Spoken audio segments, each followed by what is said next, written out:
बहुत से लोग सनातन में पीपल की पूजा करते हैं। कौन कौन करते हैं पीपल की पूजा? जो नहीं करते हैं वो करना शुरू कर दो। कुछ नहीं कर सकते तो कम से कम पीपल पे जल चढ़ाना शुरू कर दो। 5 मिनट की ये कहानी मैं आपको सुना रहा हूं। इस कहानी को ध्यान से सुनना। रविवार के दिन पीपल को जल नहीं चढ़ाना चाहिए। रविवार के दिन न तो तुलसी को जल चढ़ाया जाता है और ना ही पीपल को।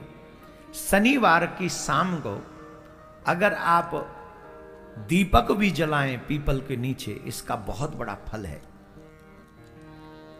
एक बहुत अच्छी कहानी 5 मिनट की है, इसको जरा सुन लें और उसके बाद में फिर आगे कथा बढ़ाएंगे।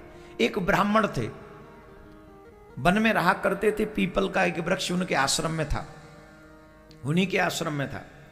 और उनका एक ही काम था कि नित्य पीपल को जल चढ़ाते थे और पीपल की सेवा किया करते थे, प्रदक्षिणा किया करते थे। एक बार यमराज ने उन्हीं के नाम राशि को लाने के लिए कहा कि तुम ले आओ, फलाने को ले आओ। और यमराज के दूत गलती से ब्राह्मण देवता को ले गए। और जब ब्राह्मण देवता को ले गए तो यमराज के पास प्रस्तुत किया।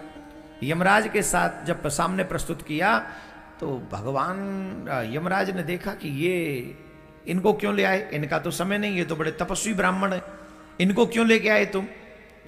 तो उन्होंने कहा कि हमसे गलती हो गई, आप हमने समझा आपने इन्हीं को बुलाया। बोले इनको नहीं बुलाया था, एक व्यक्ति मर गया उसे लाने के लिए बोला था तुम्हें, इनको क्यों ले आए? ये तो बड़े तपस्वी हैं, पीपल की पूजा करते, नारायण की पूजा करते। तो बोले अब तो अपराध हो गया, अब तो क्षमा मांगे। यमराज के दूत भी कहे महाराज क्षमा कर दो, हमको क्षमा कर दो, ये तो अपराध हो गया हमसे। बोले कोई बात नहीं। तो यमराज बोले कि अब आप चले जाओ। बोले चले जाएंगे, पर एक काम करो, पहले हम सब नरकों को देखना चाहते हैं कि यहां कौन कौन से नरक हैं और किस किस को कितना दुख मिलता है।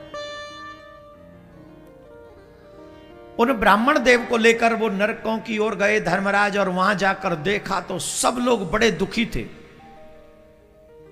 किसी को गर्म बालू पर नंगे पांव दौड़ाया जा रहा है, किसी को आग में तपाया जा रहा है, किसी को भट्टी में झोंका जा रहा है, किसी को पेड़ से उल्टा लटकाया जा रहा है, किसी को सामने रखकर बाणों से निशाना बनाया जा रहा है, किसी को नाना प्रकार के दुख मिल रहे हैं, अनेक। कोई गर्म भट्टी है, चूल्हे पे कढ़ाई चढ़ी है, उसमें झोंका जा रहा है, तपाया जा रहा है, तांबे की भूमि पर दौड़ाया जा रहा है, गर्म बालू में किसी को पानी में डुबाया जा रहा है, किसी को कीड़े मकोड़े खिलाए जा रहा है।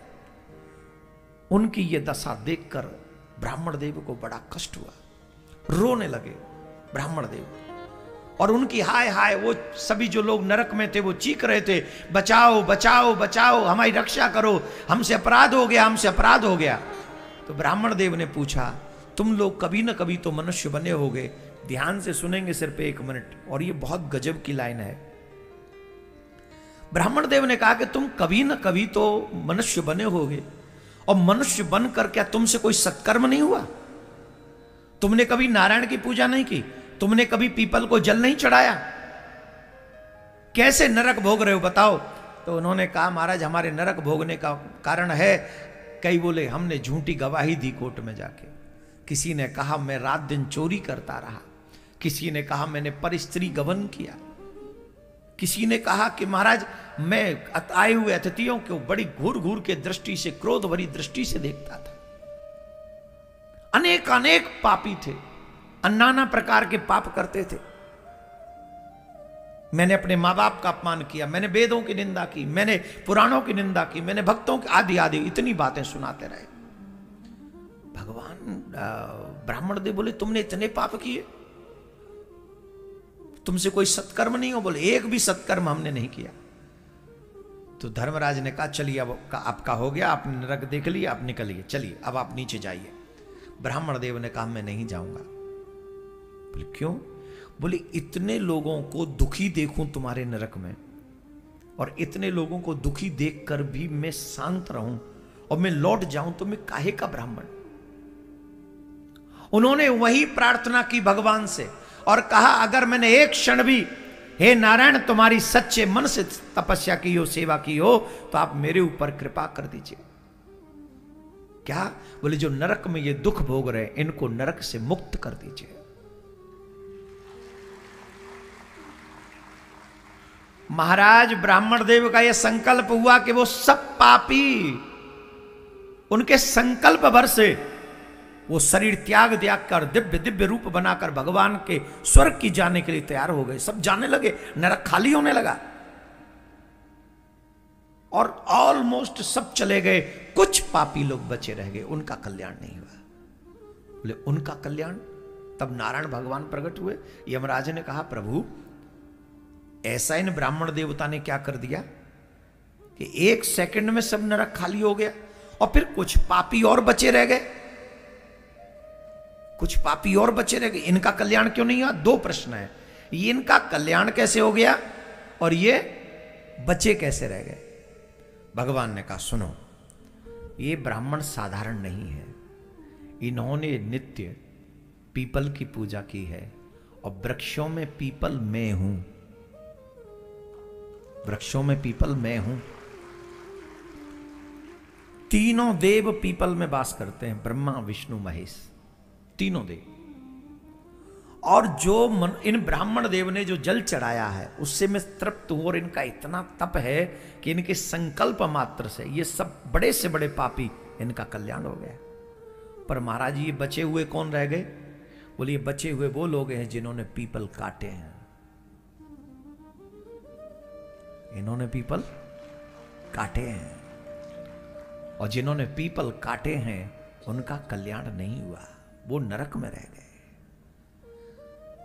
और ये ब्राह्मण देव धन्य हैं कि खुद तप करके भी, व्रत करके भी इन लोगों के दुखों को इन्होंने समझा और उनका कल्याण कर दिया, उनका बेड़ा पार कर दिया। भगवान प्रसन्न होकर गए। मैं आपसे एक बात कह रहा हूं, अब ये कहानी सुनाने का रीजन क्या है? पूछो पूछो।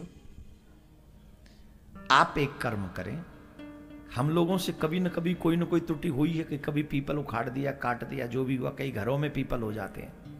अब वो अपराध तो हुए तो नरक में जाना पड़ेगा फिर, और बचे जा सकते अभी मनुष्य रहते रहते। और कैसे? कम से कम 5-5 पीपल के वृक्ष रास्ते में लगाएं कहीं, जो आते जाते हुए लोगों को छांव मिले उसकी, और तब तक उनकी देखभाल करें जब तक वो बड़े न हो जाएं। और इतना आप कर सकते हैं। 5 पीपल मेरे विचार से 50 रुपए से भी कम में आ जाएंगे, 50 रुपए भी नहीं लगने। अब चाहते हो तुम्हारा कल्याण हो, तुम चाहते हो नरकों से बचें, तो 5 पीपल के वृक्ष आप सब अपने द्वारा लगाएं।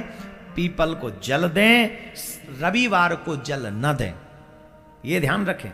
और अगर शनिवार को दीपक भी जला दें तो तुम्हारा कल्याण होने से कोई नहीं रोक सकता, निश्चित कल्याण।